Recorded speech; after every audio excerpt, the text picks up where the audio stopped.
y que pueda ponerle un mínimo de cordura, si es que se puede.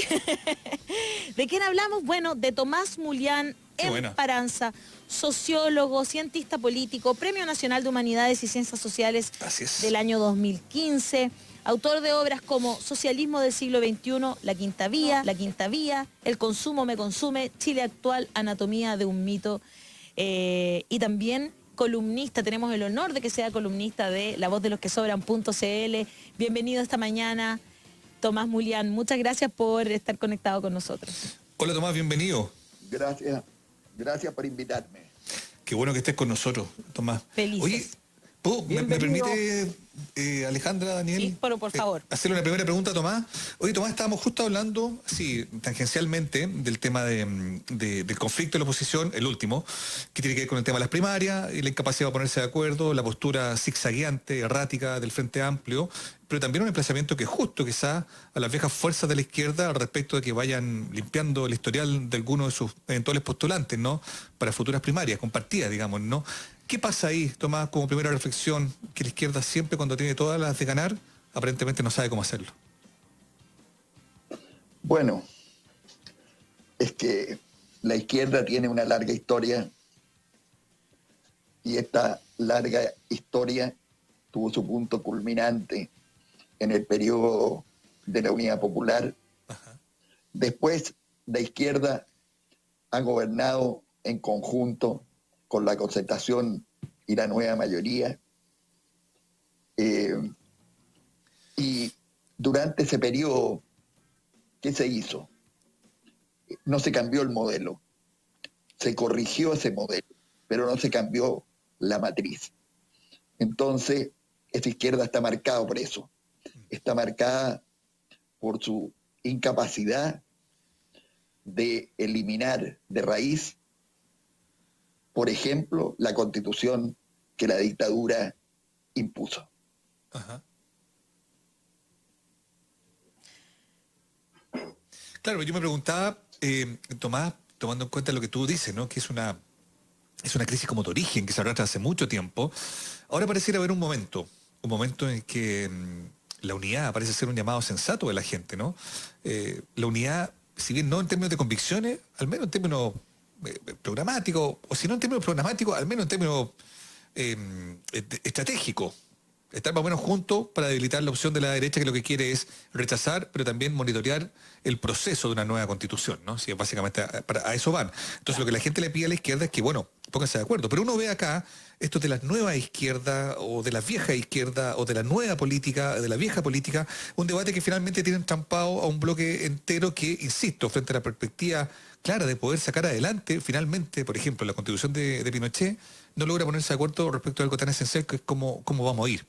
¿Y qué te pasa a ti con eso, digamos, no? ¿Tú crees que hay una oportunidad desaprovechada o crees que va a primar la sensatez eventualmente y se va por hacer algo? En la izquierda hablando. Bueno, yo creo que hay que luchar para que la sensatez se imponga. Sería un absurdo perder la oportunidad de cambiar una constitución que es ilegítima porque fue creada por la dictadura, pero que además es extemporánea, o sea, pertenece a otro tiempo. La mayor parte de ella fue elaborada en la década del 80, los últimos cambios se le hicieron en el 2005, o sea, 15 años atrás. Entonces, estamos frente a una gran oportunidad y sería un error perderlo por las divisiones que se generan entre el Frente Amplio y las otras organizaciones de centro-izquierda. Claro. Claro. Es complicado porque también dentro de las argumentos que ha dado el Frente Amplio, ¿verdad? Por un lado está evidentemente esto de que hay corrupción comprobada en ciertos alcaldes que están en ejercicio incluso, ¿no es cierto? Como en San Ramón y otras comunas. Y entonces, ¿deberían pasar por alto eso e igual hacer una unión? ¿O está bien que pongan ciertos, no sé, cierto piso, digamos, para lograr esa unión? ¿Qué piensa usted, Tomás? yo creo que está bien que pongan cierto piso. Los alcaldes que han sido pillados en fraudes o corrupciones no deben ir a la reelección. Eso debería considerarlo el PPD, el PS, las otras fuerzas políticas, porque, como dije con anterioridad y como ustedes mismos han dicho, perder la oportunidad de cambiar esta Constitución por divisiones entre las fuerzas que están a favor del apruebo sería un absurdo, sería dejar de lado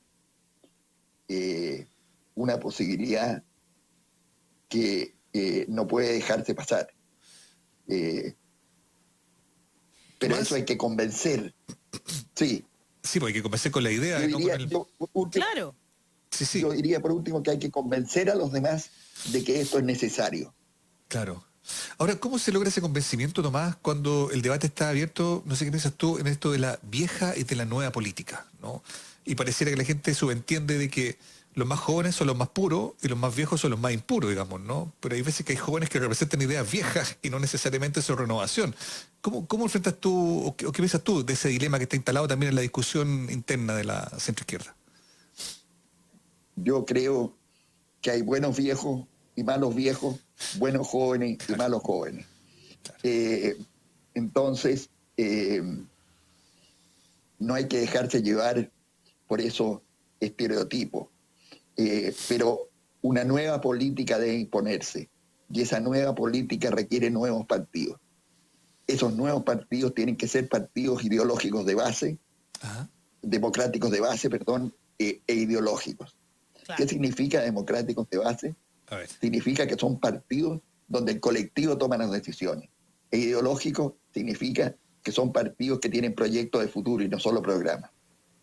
Entonces, esas nuevas fuerzas deben construirse, constituirse. Pero eso es producto de una larga lucha, donde los ciudadanos que tenemos esas ideas debemos hablar, ponerlas en la práctica, de modo de no dejar que los mismos de siempre, como dice la voz de los que sobran, que los mismos que siempre se tomen el poder y hagan lo mismo de siempre. Claro. Nuevos partidos, nuevas fuerzas que hay que construir en una lucha social de todos los días. Tomás, disculpa, ¿y tú sientes que esos partidos existen o estarían, por ejemplo, representados de alguna manera en el Frente Amplio o no? No, yo creo que, como dije, hay buenos y malos en todas partes. El Frente Amplio pretende ser una nueva fuerza, sí, pero también es una fuerza que está por construir su proyecto. Entonces, no hay que pedirle peras al olmo. Esta es una organización que está recién comenzando, pero en la cual los que forman parte de ella, entre los cuales yo me encuentro, tenemos que ser capaces de empujar hacia una nueva política, sabiendo que eso es difícil y sabiendo que esa es una lucha de todos los días. Tomás, usted es parte del Frente Amplio, entonces. Sí. ¿Cómo? No escuché. ¿Usted es parte del Frente Amplio? Yo soy militante de Revolución Democrática, sí. Perfecto. ¿Y por no qué tengo entró? una participación demasiado activa, claro, pero soy militante. ¿Y por qué entró? Sí, ¿Qué le sedujo de esa...? Una pregunta. Perdona, Daniel, te paso al tiro la palabra. ¿Pero qué le sedujo de ese proyecto político, digamos? Que finalmente firmó por el sigue seducido, por ¿no? Revolución Democrática. ¿Y eso sigue seducido o no? Buena pregunta. No. Me incorporé porque era un partido nuevo. Yo había sido durante el periodo de la dictadura miembro de la dirección clandestina del MAPO en el interior. Esa había sido mi última militancia. Después apoyé la candidatura de Gladys Marín para la presidencia de la República y me sedujo que era una fuerza nueva en la cual yo pensaba que se podían participar en la toma de decisiones. No ha ocurrido eso, no he participado en la toma de decisiones. Entonces la seducción inicial se ha ido ablandando, ya no estoy tan seducido como antes, pero estoy disponible para participar en la elección de la futura Asamblea Constituyente, que es lo que debería ser, y no solo una comisión constitucional. Muy bien. Daniel, ahora sí, perdón. Sí, no, yo quería preguntarle por la historia un poco de lo que ha pasado con los socialistas en los últimos 30 años, porque hay aquí un partido socialista que sabemos venía, no sé, que tenía, por ejemplo, los Briones, los Almeida, etcétera, que tenían varias divisiones internas post dictadura, o no, en la dictadura más bien, perdón. Y después, bueno, forma parte de la nueva mayoría y antes de la concertación. Pero estos cambios que ha tenido el PS, específicamente, yo sé que lo conoce bien, ¿qué le parecen? ¿Cómo ha sido esto? ¿Cuál es el derrotero que ha tenido el PS en la historia de Chile que llega hoy día a ser parte de un sector que no es la avanzada, por decirlo así, izquierda, sino que, y escuchamos por ejemplo, a un senador por la primera región, por Arica y por Aracota, ¿no? el Insulza, que habla de que probablemente si van Jadwe y Lavín gane Lavín, tenemos socialistas que, bueno, ¿cuál es su visión de eso? ¿Qué pasó con ese partido y qué cree usted de ellos?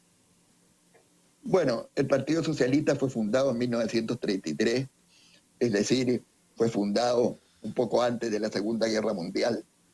En 1932 había tenido lugar la República Socialista, donde los que después fundaron el Partido Socialista tuvieron participación. Ese partido participó en la Unidad Popular y en la Unidad Popular perteneció al ala más radicalizada de esa coalición, la que trataba de poner en práctica la consigna que denominaron avanzar sin transar. Después, en la larga dictadura de 17 años, el Partido Socialista se divide en lo que se llamó el Pleno de Argel en 1977 y se divide en dos sectores. Uno son los renovados, a la cabeza de los cuales estaba Carlos Altamirano y Jorge Arrate, y los otros eran los ortodoxos, a la cabeza de los cuales estaba Clodomiro Almeida. Después, en la postdictadura, el Partido Socialista participó de la concertación y de la nueva mayoría, entonces es responsable de esos gobiernos que, si bien corrigieron el modelo, no lo eliminaron de raíz. Tanto es así que hoy día estamos discutiendo si aprobamos o rechazamos la elaboración de una nueva constitución, porque todavía está vigente la constitución de Pinochet. Entonces, estos partidos socialistas han tenido una trayectoria zigzagueante, pasaron de la Unidad Popular a la alianza con la democracia cristiana en la concertación y en la nueva mayoría. Esa ha sido más o menos la trayectoria del Partido Socialista. Y hoy día son acusados por algunos sectores como el Frente Amplio de pertenecer a la vieja política. Exacto. Y no a la nueva política. Pero esos son puntos de vista que se esgrimen en la lucha por imponer cada uno de las organizaciones sus puntos de vista. Entonces usted espera que hoy día, que están juntos, porque están justamente en este momento, me imagino, la mesa del Frente Amplio, ¿verdad? Intentando llegar a un acuerdo de la oposición, que ¿usted cree que van a llegar a ese acuerdo finalmente? Esto es para las municipales, eso sí, municipales y gobernadores. Yo sé que usted escribió una columna con nosotros hoy, donde nos explica un poco de qué se trata ser primaria y lo democráticas que son. ¿Usted espera que lleguen a acuerdo? Yo espero que lleguen a acuerdo, pero espero sobre todo que ese acuerdo se haga sin que tengan que hacerse demasiadas concesiones. Perfecto. Es decir, debería ser un acuerdo donde las tesis más radicalizadas pudieran imponerse. Pero ¿qué es ser radical hoy día?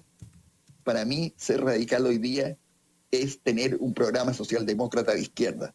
Hoy día no es el momento de la lucha por el socialismo, como fue en tiempos de la Unidad Popular, sino de un programa socialdemócrata avanzado. ¿Podríamos explicar un poco entonces cuáles son las diferencias? Claro. ¿Cuáles son las diferencias entre un socialismo, el socialismo del siglo XX, digamos, que es el que estábamos conversando recién, y la socialdemocracia, a la que pertenecería Lavín, según supimos este último tiempo? No, es una broma. ¿Cuáles serían justamente esas diferencias y por qué la socialdemocracia es más para el siglo XXI, digamos? Porque hoy día vivimos el tiempo del post-socialismo marxista que se derrumba en la URSS y que se derrumba en Europa Oriental.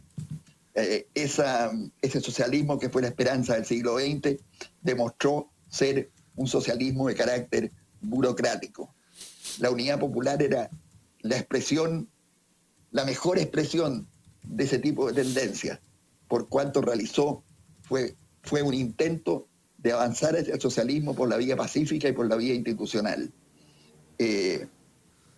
Dentro de ella, la izquierda estuvo dividida, moderados con Allende a la cabeza y radicalizados con Carlos Altamirano a la cabeza. El nuevo socialismo, el de hoy día, está forzado a aceptar que el capitalismo va a seguir existiendo y busca cambiarlo, busca reformarlo, busca transformarlo en un capitalismo donde los sectores populares, donde los sindicatos puedan tener expresión y donde esas fuerzas no sean siempre aplastadas. Claro. Pero humanizarlo un poco, ¿no? La postura socialdemócrata acepta que el capitalismo sigue existiendo, que no va a cambiar de un día para otro, sino va a ser su eliminación el producto de una larga lucha que se va a prolongar en el tiempo. Entonces, hoy día estamos forzados a aceptar este capitalismo neoliberal, pero hay que buscar corregirlo, hay que buscar cambiarlo, hay que buscar modificarlo. Claro. Estamos a puertas del plebiscito y bueno, hemos visto una franja electoral bien particular. Ayer conversábamos con Daniel justamente que su hermano hizo una denuncia al Consejo Nacional de Televisión, pero el Consejo Nacional de Televisión respondió que ellos no pueden hacer nada con los discursos de odio ni estas alusiones a Satán, ¿verdad?, que se han hecho dentro de la franja porque no es tierra de nadie. O sea, no se pueden hacer responsables los canales de televisión y no se pueden hacer responsables desde el Consejo Nacional de Televisión. ¿Qué le ha parecido a usted la franja y el nivel de esa franja que hemos visto, digamos? Bueno, yo no he visto todos los días la franja. Claro. Pero se van repitiendo, sí, son más o menos igual. Sí vi al evangélico que mandó al infierno a los que votaban por el apruebo. Nos vamos a quemar. Y sobre eso escribí una columna en La Voz de los que Sobran. Me pareció absolutamente insólito esa postura, que alguien crea que tiene la posibilidad de definir por los dioses qué va a ser la vida después de la muerte de las personas. Entonces nos envió al infierno a los que vamos a votar a prueba, pero por fortuna no es Dios.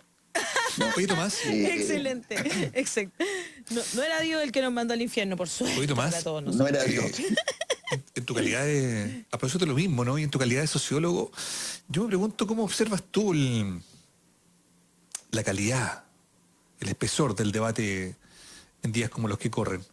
Hay muchos que advierten que el país se ha polarizado, otros quizás notamos que se sinceró, digamos, una polarización que siempre estuvo latente, maquillada por una transición que tanto sedujo con su bailecito narcótico, ¿no?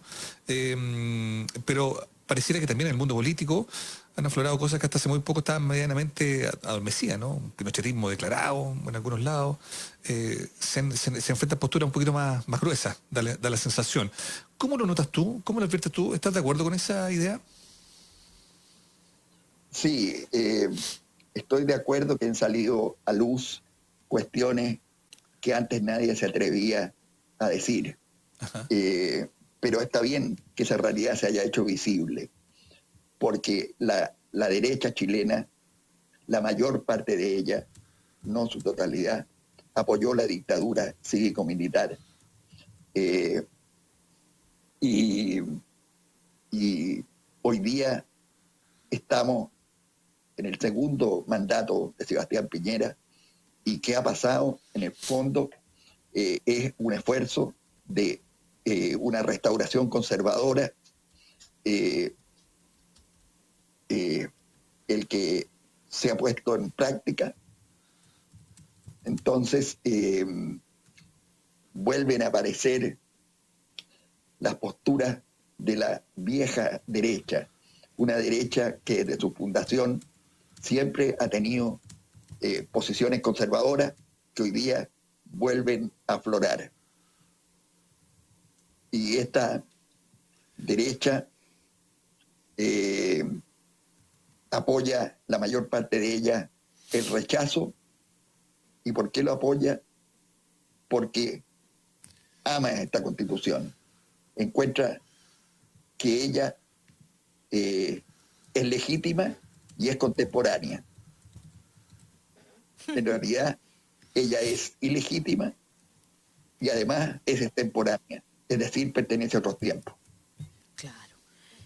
En YouTube le preguntan, don Tomás, al balcón Sala Cisternas, dice: ¿cómo podemos dar presión a los congresistas demostrándoles que la sociedad está atenta y exigiendo y no pidiendo favores, sino derechos?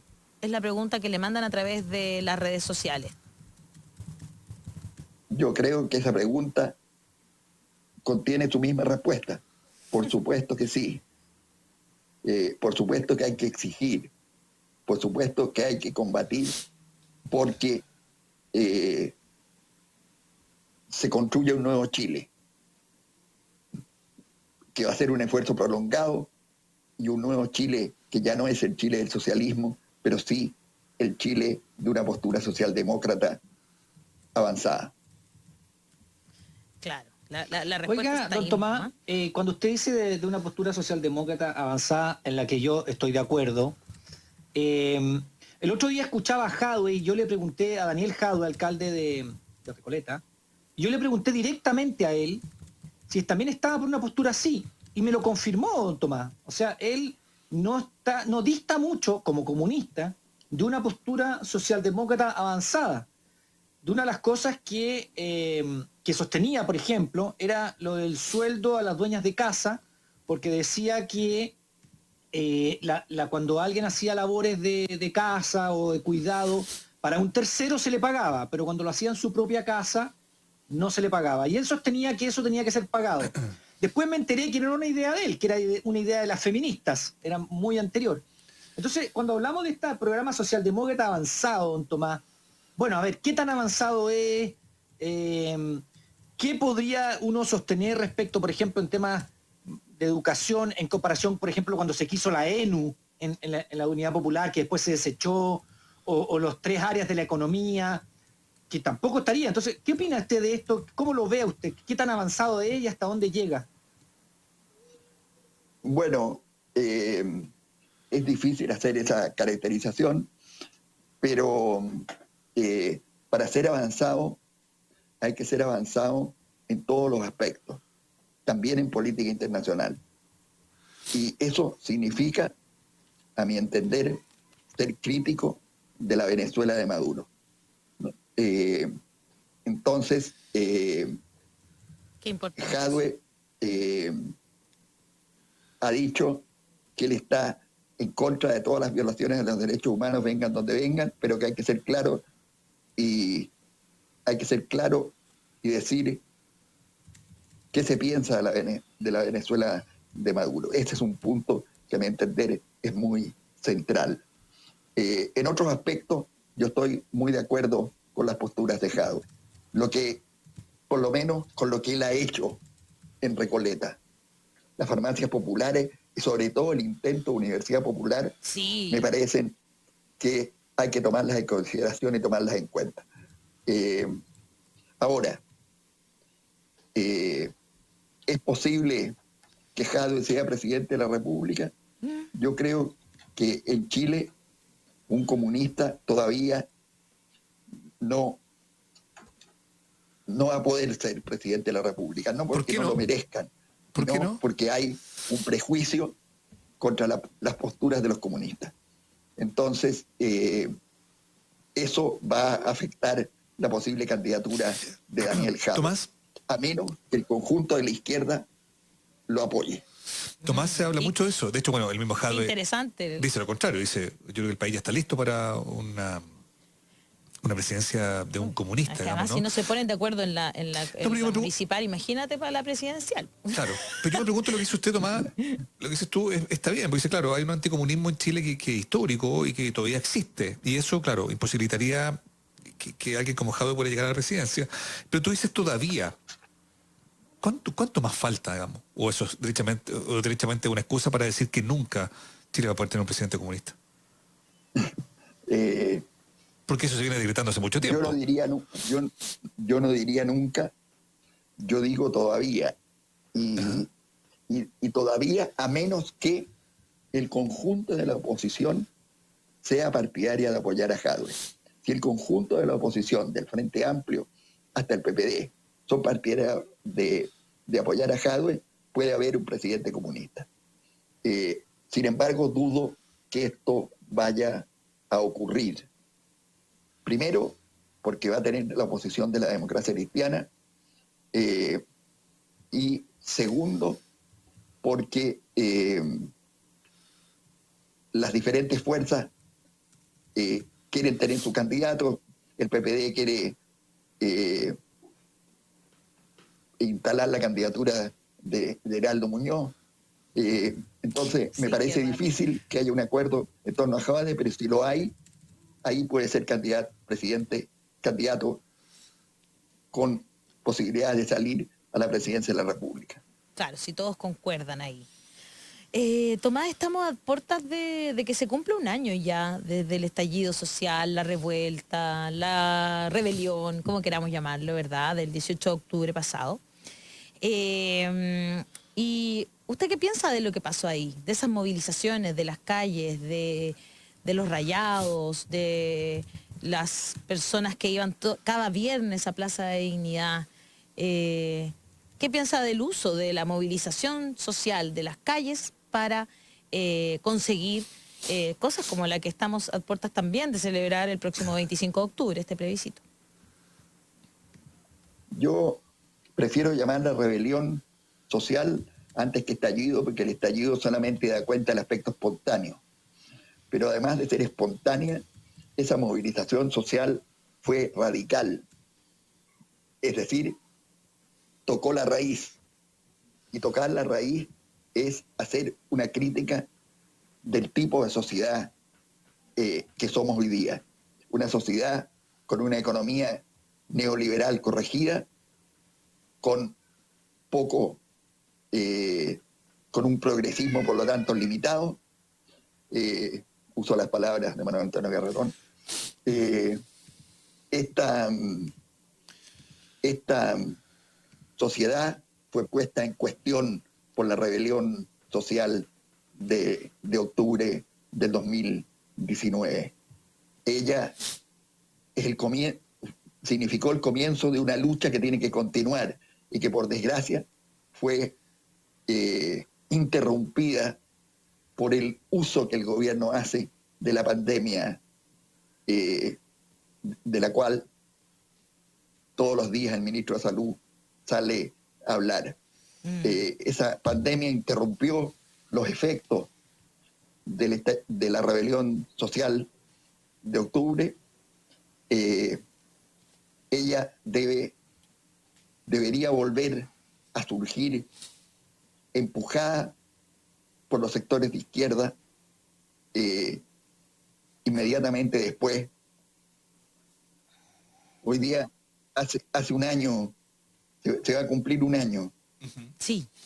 Puede hacer que este cumpleaños signifique la posibilidad de que los acontecimientos que allí tuvieron lugar se puedan volver a repetir. La gran marcha que el mismo Mercurio se vio obligado a decir que eran 1.200.000 personas. Exacto. La muchedumbre, una muchedumbre sobre todo femenina, que es lo más interesante. Entonces,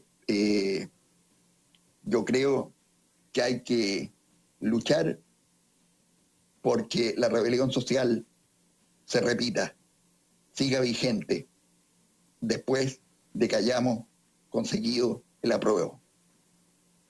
Qué interesante, se escucha mucho eso, como que se dice, no hay que soltar la calle. Eso es exactamente lo que se dice, ¿no? Para poder seguir presionando también, como delante preguntaba, ¿no es cierto?, una persona a través de YouTube, seguir presionando, esa es una manera, ¿no? Seguir en las calles, sí, haciendo ciertos actos, marchas, ¿verdad? De manera pacífica, como fue la mayoría de las cosas que sucedieron. Tomás, usted durante los años 90 fue bestseller con varios libros como Chile, Anatomía de un mito, por ejemplo, o El consumo me consume. Nadie hablaba mucho de ese tipo de cosas en los años 90, ¿verdad? Y usted fue un adelantado en ese sentido. Entiendo que va a hacer un nuevo libro con LOM y está a puertas de eso. ¿De qué se trata ese libro? Bueno, ese libro que voy a publicar por LOM se denomina Chile actual, Anatomía de un mito, segunda parte. ¡Ah, buenísimo! Sí, ese es el título. Pero antes debo decir que no fui el único que planteó una crítica al Chile neoliberal. Al mismo tiempo que yo, también lo hizo Alfredo Jocelyn Holst.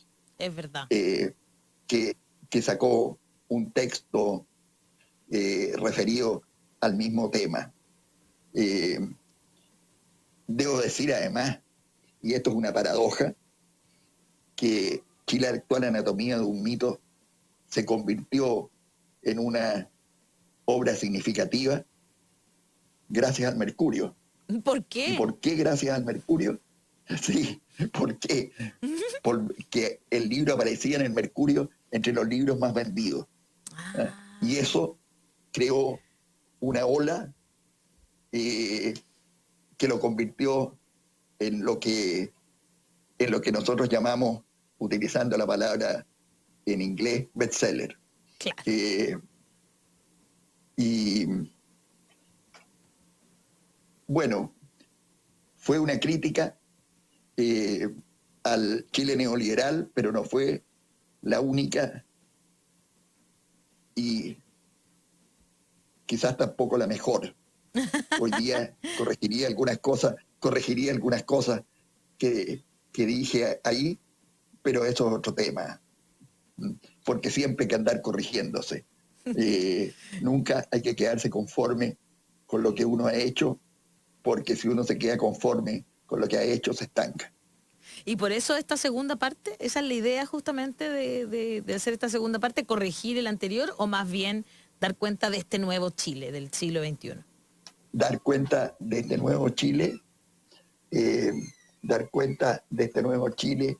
y evaluar los gobiernos de la postdictadura, porque el libro Chile actual, Anatomía de un mito fue escrito en 1997, El consumo me consume se publicó en 1998, entonces se trata de dar cuenta de lo que ocurrió de la dictadura en adelante. Claro. Qué qué interesante. Entonces vamos a estar atentos a ese lanzamiento, por supuesto. Le voy a leer algunos comentarios que la gente le ha mandado a través de redes sociales. Raúl Galás dice, mientras se siga la sociedad piramidal, seguiremos igual que en la antigua Roma y el Egipto antiguo. Eso es la concepción de la derecha y eso es la pura y santa verdad. David Pinto, hay mucho que hacer en hacer demasiadas concesiones. También se dispersan los votos de la población votante en distritos claves. Marta Zúñiga, grande don Tomás, qué claridad. Los políticos chilenos tienen mucho que aprender de usted. Luis Vega, en la medida que aparezcan más Daniel Jadue, Camila Vallejo, Carol Cariola y otros con ideas renovadas, se podría pensar en ellos como serios candidatos presidenciales. El Vicky dice, el Partido Socialista de Chile y su actual directiva son la contracara al movimiento sindicalista en el país. El Partido de los Trabajadores sin los trabajadores, cooptado por élites familiares, quienes se acomodan a dedo en las instituciones del Estado. Y Eva Brava, cara de zorro, dice, qué notable invitado. ¿Cuánto material suyo usé para promover discusión crítica en mis estudiantes de enseñanza media? Signo de manos aplaudiendo. Sí, perdón, signo de manos aplaudiendo. Porque había manos haciéndose... Yo iba a leer signo de manos aplaudiendo, signo de manos aplaudiendo, signo de manos aplaudiendo. Qué poco millennial tú. Qué poco millennial yo. Exactamente. F5 para mí, por favor. Ay, don Tomás, eso es lo que el público a esta hora le está escribiendo a través de las redes sociales y ha sido un agrado conversar con alguien como usted esta mañana, un teórico, una persona que además ha estado presente justamente como usted dice de la dictadura hacia atrás y adelante ahora para poder hacer una mirada distinta del Chile, ¿verdad? Liga de la Serpiente dice, la teoría económica de los recursos se enfrenta al capitalismo y es aplicable por sobre ese convencimiento de que el capitalismo es inmóvil. Darle espacio a esa teoría es más poderoso que la socialdemocracia. Se pueden generar cambios radicales. Nuestro público siempre atento, y siempre conversando cosas muy profundas. Juan Eduardo Méndez dice, muchas gracias de los que sobran por tener el lujo de escuchar a Tomás Mulián.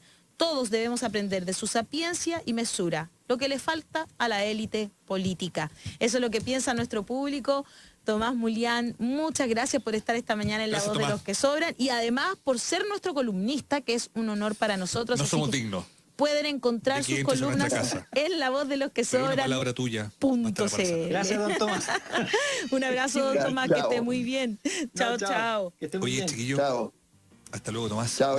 Muchas gracias por darme la posibilidad de hablar. Por favor. Por favor. Las gracias son nuestras. Un abrazo.